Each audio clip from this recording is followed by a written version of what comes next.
This podcast is intended for a mature audience over 19 years of age and is provided on an educational and informational basis. Any material presented is for informational purposes only and should not be taken as a substitute for professional medical advice or as an endorsement or medical claim by Everything Podcast or Ripco.pro.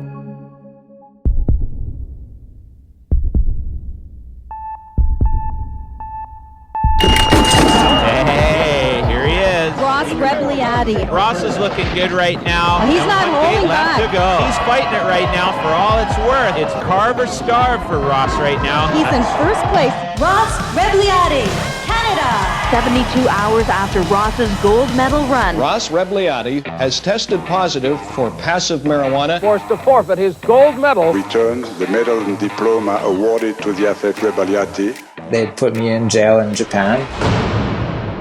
Overturned. He did get the medal back.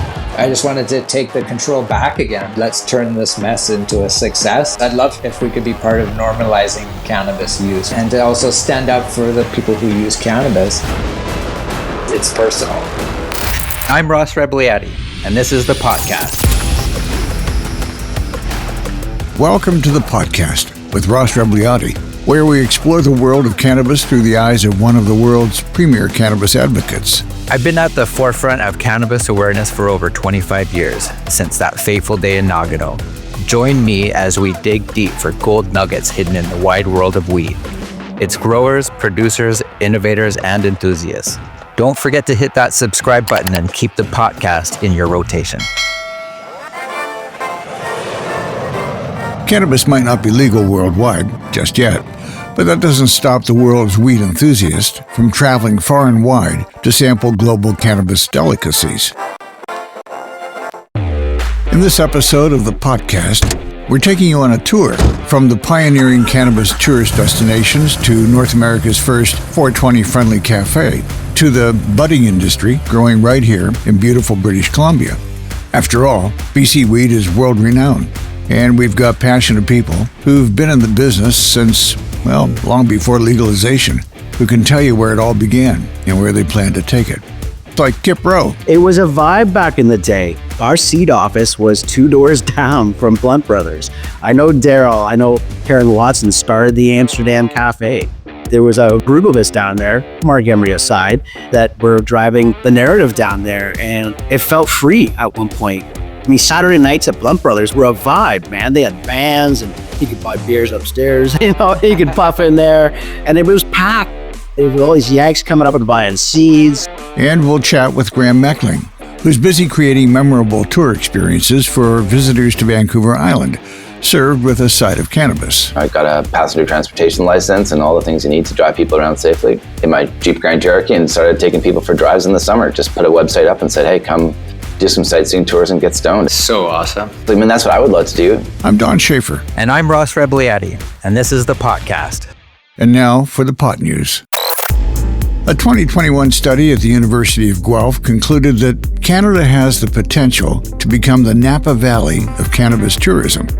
The research showed that pairing cannabis with tourism helps normalize cannabis use, unlock new tourism revenue streams, and it could convince decision makers to embrace Canada's reputation for cannabis, much like California's reputation for wine. The researchers arrived at their findings by creating a database of all Canadian cannabis tourism businesses. Through qualitative review of the first 2 years of cannabis legalization in Canada, they discovered significant growth in public acceptance of cannabis use if it's presented to tourists as legally separate from other illicit drugs. South of the Canadian border, travelers who'd like to book a room that might come with a complimentary joint instead of a chocolate on their pillow can do so on a website called Bud and Breakfast. The site, which functions similarly to Airbnb, features 2,000 active listings of cannabis-friendly lodging in cities like Chicago and New York.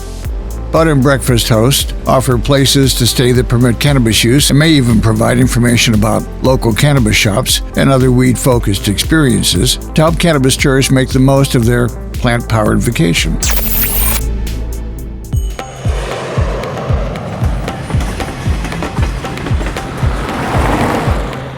Cannabis tourism has existed long before legalization, and it's still a thing, even in countries where weed hasn't been legalized.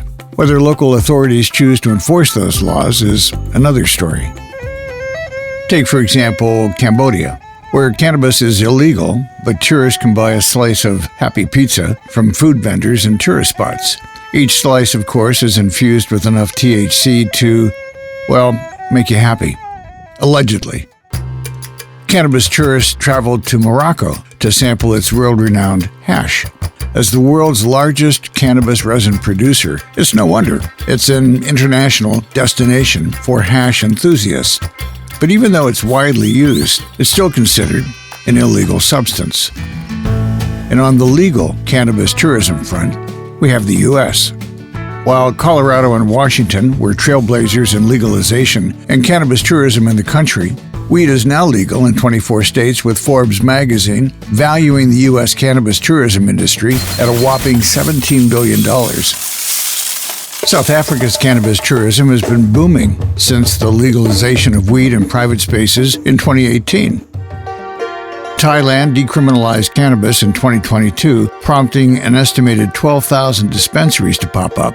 However, Thailand's new government is making moves to restrict cannabis use in the country once again. And how could we forget the Netherlands, one of the most famous destinations and perhaps what one might consider the ground zero of cannabis tourism. Although cannabis is not legal federally, Amsterdam's regulated consumption lounges called coffee shops have been in operation since the 70s. Of course, we would have to cancel the podcast altogether if we didn't shout out Canada's own Amsterdam Cafe, the legendary self-proclaimed respectable joint in operation on Hastings Street in downtown Vancouver since 1998. Well before weed was legal in Vancouver, folks were traveling from all over the world to pull up a seat at North America's first 420-friendly cafe, where you could roll up your joints and smoke them in the designated smoking room, and then maybe pick up some house-made munchies and non-alcoholic drinks to enjoy after. In fact, our first guest on the podcast today was around during those glory days of the Amsterdam Cafe. If you're a cannabis enthusiast, you know BC Bud is famous around the world. People have been hearing the legend for decades, even traveling long distances to see what the fuss is all about. One person has been there since the beginning, keeping the torch lit for BC Bud lovers. My name is Kyp Rowe. I am the VP of Brand Development and Sales at the Victoria Cannabis Company, located in Vic West on Vancouver Island. I've been in this 30 years. I started out hustling packs to Americans back in the day in Vancouver, like everybody else did in my age group, if you were in cannabis. I owned a store in Kitsilano for 4 years called High End. Then I owned a seed company called Legend Seeds from 1999 to 2007 that sold internationally. And so we sold Dutch seeds, Canadian breeders and whatnot. So I've been in this my entire adult life. Kyp is from what some folks in the industry might call the legacy market, but you'll never hear him use that term. When legalization came and they started coining the term legacy, it just used to drive me batshit, because I was so sick of some corporate hack coming up with a name that defined an entire generation's worth of industry people. They were taking it. And to me, it just made more sense. It was traditional market cannabis. That's what British Columbia cannabis was. There was no Ontario cannabis scene back in the early 90s. It was all BC. All BC Bud. Absolutely. It was East Hastings. It was Blunt Brothers. It was Amsterdam Cafe. It was Hemp BC. It was, that to me was the traditional market back in the day. And so I wanted to bring that to the forefront, where we are talking about traditional flavor profiles, traditional cannabis that was bred in British Columbia, the traditional vibe of separating smalls and abocals, like just those packs that all the Yanks would see back in the day when they'd make it down to the ATL or down to Miami from BC, that gave the name BC Bud a good name, and not just all the swag that was grown on East Van basements. It's not just a branding play. No, it wasn't, because it meant something to people. It truly did. And I wanted to bring that culture back. Kyp was there when Vancouver started making a name for itself as a cannabis tourism destination. It was a vibe back in the day. Our seed office was 2 doors down from Blunt Brothers. I know Daryl, I know Karen Watson started the Amsterdam Cafe. There was a group of us down there, Mark Emery aside, that were driving the narrative down there. And it was a total scene, man. It made that block safe, to be quite honest. It's a lot safer then than it is now, that's for sure. And it really promoted the culture and the scene that was going on here at the time. Yeah, it seemed like a pretty interesting vibe back then. Like in the 90s, I was out of the country quite a bit, just doing my racing and stuff in Europe. But coming back home and having that culture ready for me to get back into it, every time I got home, it's a special feeling.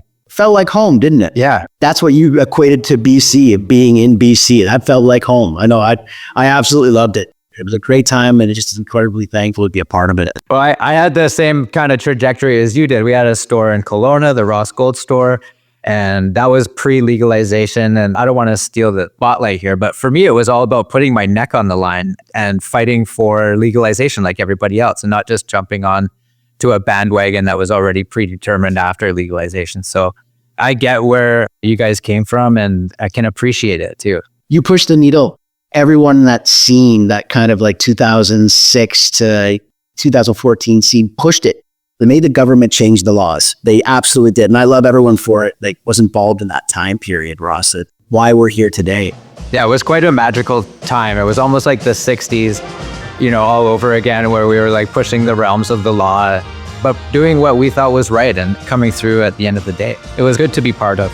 Oh, dude, absolutely. That's why we're here today, right, Ross? A lot's changed since those early days. With cannabis legalized in Canada, the farmgate store is permitted. The legal cannabis tourism industry is taking off. Now locals and tourists alike can come and purchase BC bud right where it's grown, much like picking up a pint of cherries at a roadside farm stand.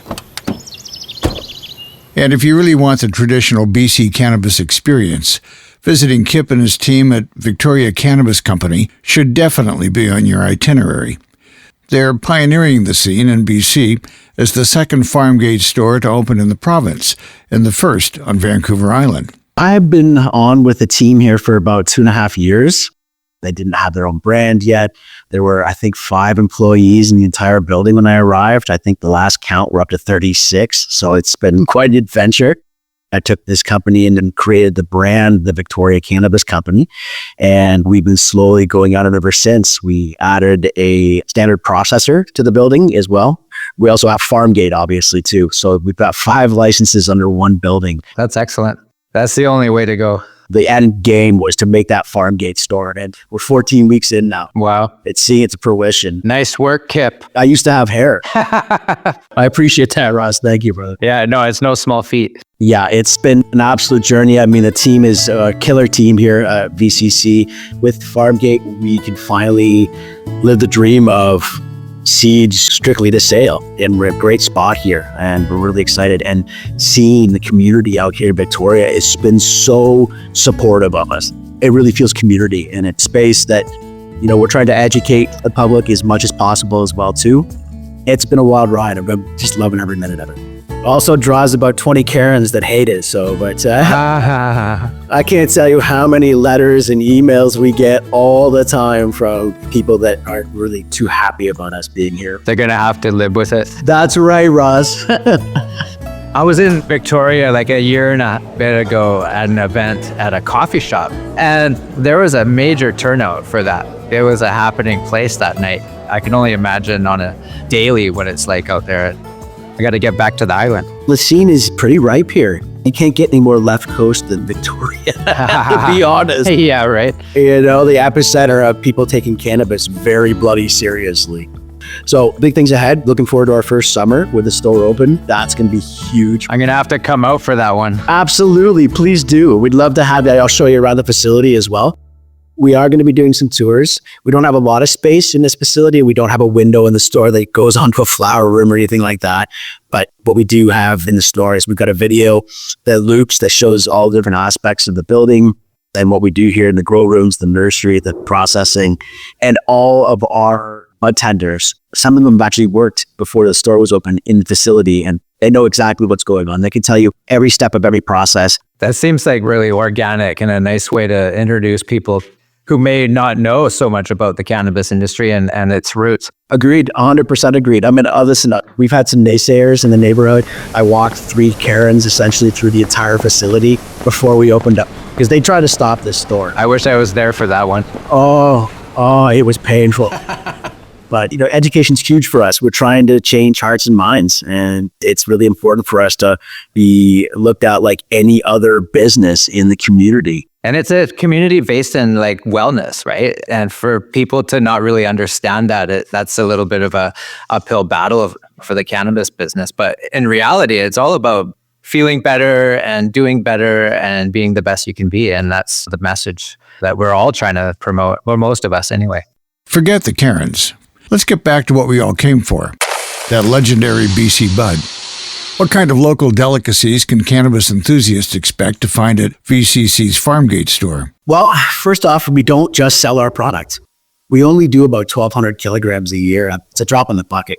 So we wanted to focus on British Columbia cannabis. That was a big sticking point for me when we opened the store. I didn't want to carry big Pupco weed. I didn't want to carry a lot of stuff that was outside of our province because I want to showcase all of my friends, my homies that have dedicated their lives to this plant and to this industry, and I wanted to help support them as much as possible.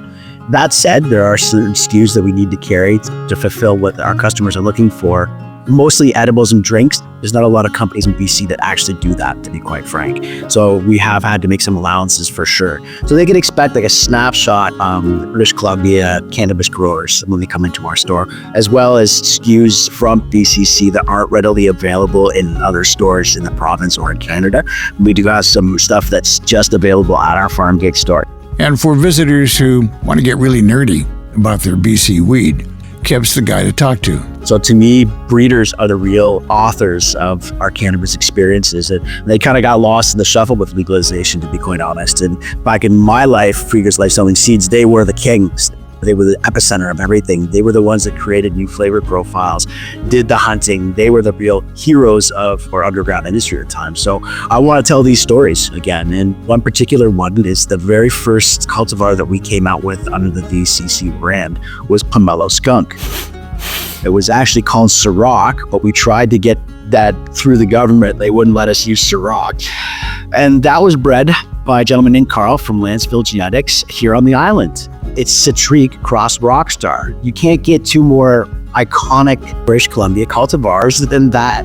And the cross is just this terpenoline equatorial bomb. Love that terpenoline. Yeah, you and I are terpenoline junkies. Yeah, my Mango Gold, the last round of Mango Gold had over 2%. Anyway, I'll let you get back to it. Oh, that's eye-watering. Oh my God. Yeah.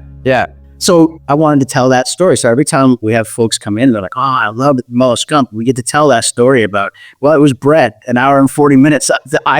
Amazing. We have another one called After 8th. After 8th? After 8th, yeah. Love that. That was bred by Ryan Lee from Kyp Rowe Genetics, and he's a Canadian. And it was the original S1 cookies he grabbed down in San Luis, California, and he crossed it with the Legends OG. And we hunted it from seed, and we found this little dominant cultivar, which is very rare, and it's sweet and floral. And I mean, I love telling those stories too, because that's a flavor profile that you don't really find too much outside of medical. The medical users love the little. This is the kind of weed and stories you can expect at the Farmgate store, where the passion for BC cannabis is palpable. We get to tell stories directly from us to them. There's no middleman. It's just more of a connection to the grower itself. It's truly Farmgate. It's like going to farmers markets. You're meeting the farmer, you're buying the onions and the apples from the farmers, and you're having these conversations.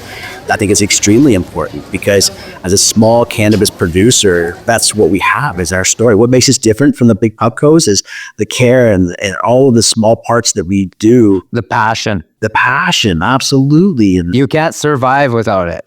We want to show that, yes, our stuff might be a little bit pricier, but here's the reason why. These are the differences. And to have these conversations, then you can choose to support us or not. And we're finding that we're changing hearts and minds for sure. You can literally taste the difference, right? Amen. 100%. Amen. So you're going straight to the source. You're talking just kind of like old school days a little bit where you've got a grower very nearby, and that's what people like, I think, is not having have commercial corporate weed, too many pointy shoes in the room, that type of thing. Pointy shoes. Amen, brother. Aside from fewer Karens and pointy shoes, what does Kyp think the cannabis tourism industry in Canada needs to thrive? Be progressive. Let British Columbia producers have a store off-site and let them have just as much of a chance as mega retail with 7 sites across the province. That's progressive to me. That's one thing I want to kind of leave the listeners with, is something like that. It should mirror the other industries that are similar, like the wine industry, for example, is a perfect example of farmgate and off-site stores and bringing people into, the organic part of the business and seeing like what goes on behind the scenes. So I think there's a lot of room to move like in the right direction, but also there's got to be numbers to support it, and we're getting those numbers. So I think it's time. Yeah, slowly but surely, man. Yeah. Booze is going down and cannabis consumption is going up. 100%. Yeah, absolutely. Yeah. I couldn't agree more. And Ross, please, if anytime you're on the island, man, just head me up. We'd love to show you around.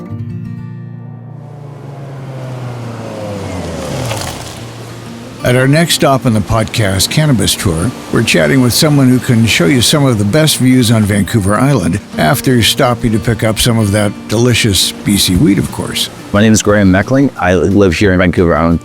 I own several businesses, and all those businesses, I have one goal, which is to positively impact lives of other people. I wrote a book for new expecting dads, award-winning restaurateur.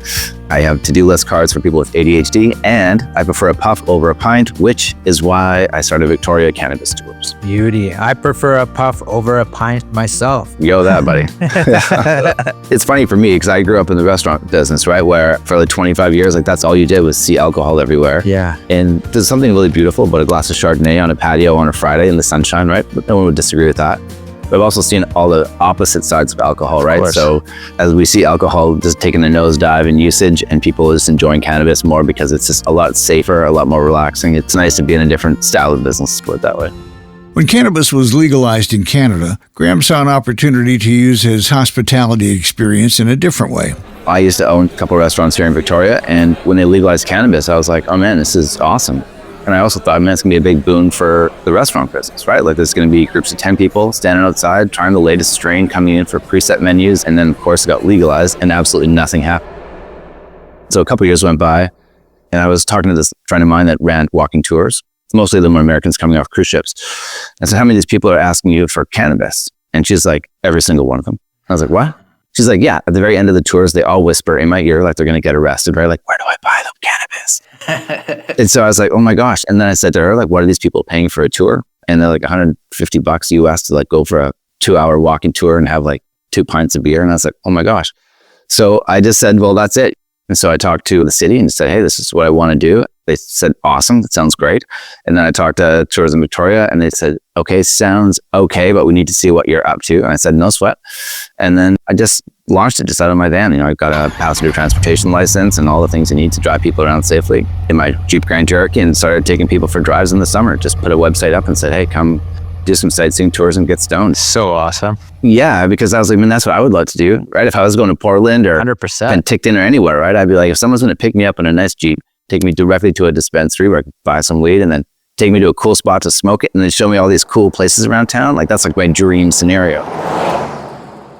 Speaking of that dream scenario, how is Graham turning it into reality for cannabis tourists in Victoria? We're going to have 2 types of tours this year. So we're going to do like a walking tour, and that works very simply. Right in front of the Empress Hotel, right in the Inner Harbor, we pick you up and we walk you directly to a dispensary where you get to ask your questions because all the bud tenders are ridiculously amazing. Their knowledge is crazy. Ask the questions you want, get the right information, know what you're going to take, know the rules and regulations, know how much you can carry with you. Remember to not take any back across the border or back onto your cruise ship. And then you get to enjoy it and take it. We go to a place where you can smoke a joint or eat your edible. And then we just give you like a walking tour of Victoria, just like you'd love to do in any other city, right? But you get to just be lovely and enjoy it and be stoned while you do it. And then there's the private driving tours. So we pick you up from your hotel, wherever you're at in the Grand Cherokee. It's all like leather and plush and cozy, the seat warmers if you need them. And then you get a little gift bag that's got your bubbly water, your Rogers chocolates, get a little beer cozy, some little bit of merch. Everyone gets a lei around your neck so that if you feel like you just don't want to chat, you just want to have quiet time, you just take it off. That's everyone's signal to know that you're just having some quiet time. And we just drive to the places that you don't normally get a chance to go to on a regular tour. So we're the only company that takes it at Gonzales Beach. That's my favorite beach. To the spot. Yeah, it's like the most beautiful beach in the world. Don't tell anybody about it. Right on the ocean, right? So we go there, it's beautiful. We drive up the coast, go past Willows Beach. I go up to the top of Mount Tolmie, and then we cruise back downtown. It's awesome.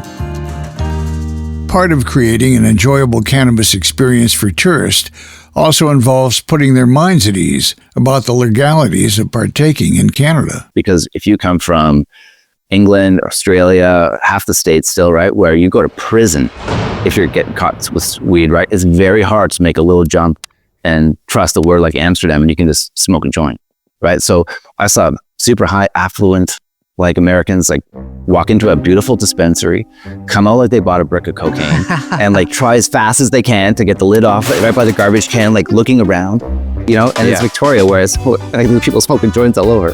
And you're like, hey guys, it's okay. So people are coming here wanting to try BC weed or Canadian weed or wanted to do it because it's legal. Legal weed. Yeah, but they just don't know what to do next. They've got it on them, but now what? That's where the hard part is, the jump of trust from, I'm not going to go to jail too. I can go on this guy's van and trust that he's going to just not drive me somewhere crazy, you know? That's awesome. I remember when legalization came and the whole like mystique and the hiding it and sneaking around was kind of over. And I found myself not getting as high anymore. Yeah, like sure. I was still using cannabis as much, but I just didn't feel like so cooked knowing that, you know, I could be arrested. And that was a novelty, actually. And I think tourists from south of the border and other places in the world would probably like to experience that anti-anxiety part of, you know, legal weed. Man, that's what I try to push the most. I try to give people the experience that I would want. And I come from customer service background. And I talk about Victoria Cannabis Tours as basically like a customer service company because there is nobody on earth that loves great customer service more than someone who's stoned. Like there's nobody, right? Like if you're stoned and then like 2 minutes later, I'm like, hey, do you want to try we have some Rogers chocolates in your gift bag. And they're like, what? Rogers choc for me? Oh, perfect. You know, like, oh, that's all I wanted. Thank you. You're like, no sweat. And by the way, there's a little bubbly water. You can rinse it down. It's like carbonated, so it kind of cleanses your palate. Oh, thank you so much, right? So I think it's just giving people the chance to get stoned, like you're saying, Rob and Ross, and then just do something, right? And just enjoy the experience without the stress and the anxiety that comes with it when you're going to go to prison in England. It's a big difference, you know? 100%. I remember being in prison in Japan, and that was no fun. Yeah, you win that one, buddy. Yeah. That was one day, and the next day was a different day. I'll tell you that. But yeah, here we are now, 25 years later. And what does Graham envision for the future of cannabis tourism? I want to see people do this. I think cannabis tourism should be customer service tourism. I think whatever you're doing, if you're running a knitting circle, if you are running like a bike trail thing, like whatever you are passionate about that you do, I think that you can just add cannabis to it. What makes a cannabis experience great is not just what you're doing, but like the services that you're providing, right? Give them something to drink because they're going to be thirsty. Give them something to eat because they're going to want to nibble on something, and just be patient. That's it. You do those three things. Anything that you want to do cannabis tourism related will be awesome. One of the ideas that I have for cannabis tourism is something I've been thinking about for decades is cannabis ski tours. For example, whatever ski resort you want to pick, I'll take them on a tour of the mountain. It would be great to have like a little dispensary or some kind of like dedicated little hut at the top of the mountain that you could go to and check out the local cannabis and go for a tour of the mountain. Go have a puff in the trees like in the olden days. Yeah, well, we've all done that. Yeah. You know, sign me up. I think that's it, Ross. I think if that's your thing, right? Of course, who wouldn't want to go hang out with a professional Olympic gold medal, awesome dude who's like, you know, like I would be like, yeah, sign me up, charge me whatever you want, right? Because I think it's just give people a great experience. And there's like bars and everything at the top of the mountain too, right? Like, yeah, you know, people are up there drinking and then they ski down. So the precedent's there. I think if you can build a great positive cannabis experience, then that will be an award-winning experience. If you told me I could go with you, Ross, and in that hut, there's going to be like Nemi hot chocolate, and like a one-on-one with you, that would be the best. And I would happily do it. My wife is a ski bunny. She would love nothing more. She would be so jacked. I live in the Okanagan now, and wine tours are a big deal. And obviously they're mostly all farmgate around here on the Naramata Bench. And it would just be great to have those sorts of venues available for cannabis, where you have windows so people aren't going into the rooms. There's shutters that go up when the lights turn on, and people can walk through a hallway that's on the exterior of the building that they can see the people working on the plants, see the plants. Yeah. And then go to a patio, like you say, and order a pizza and maybe some local cannabis and enjoy the view. It feels weird that we have to talk like this. Don't you think, Ross? Like, it's kind of weird that we have to be like, no, it'd just be nice to be able to just smoke a J and eat a pizza. Right? Yeah. After all these years of legalization, we're still not there yet. But I think, guys like you are pushing the envelope. So we're just talking about smoking a J as an adult, as a over 19-year-old person who just wants to go and do whatever you want to do with cannabis. Do you want to go and have a quiet time on the bus? No sweat. You want to go have a puff and have a giggle? Great. You want to go put your feet in the ocean? I had 2 ladies who went for a swim in the ocean. Okay, I carry towels in the car because we wash your feet off from the stand and stuff. Do you mind if we take a dip? I'm like, I don't care. That sounds awesome.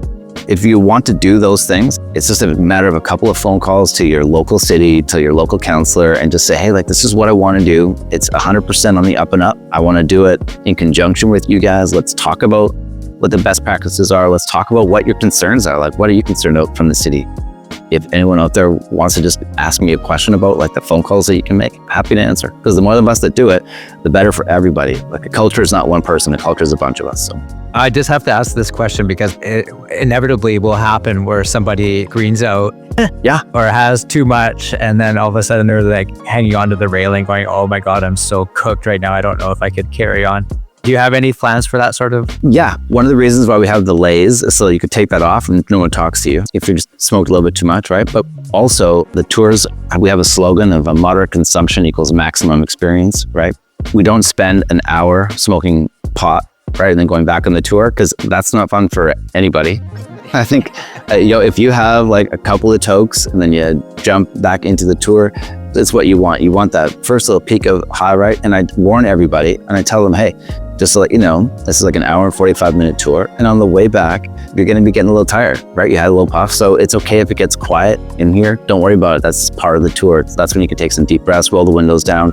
I play chill beats. That's a great thing to let them know. Don't feel obligated to have to carry a conversation or, because cannabis sometimes gives you time to be introspective or. Yeah.